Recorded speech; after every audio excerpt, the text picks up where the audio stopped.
The 100 Steps to Startup process is a little different than the conventional way of starting a business.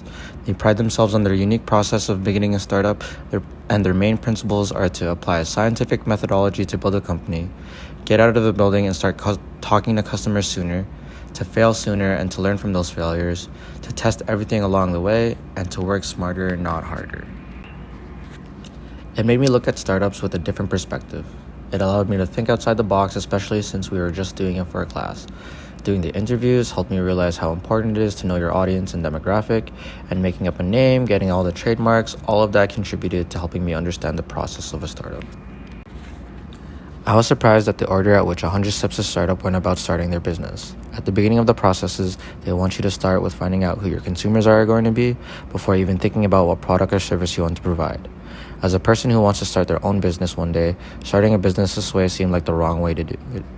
But this helped me realize that there are other ways that you can always approach a business, and that knowing your customers' wants and needs before knowing your product or service allows you to connect with them, which will help you when you are developing your product or service, which will end up catering to them anyways. Learning from the 100 Steps to Startup helped me realize that I should always be thinking about the consumer's wants and needs.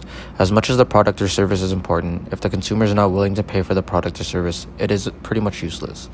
Making sure that the demographic that you are targeting is actually interested in the product will help you figure out which direction to head into.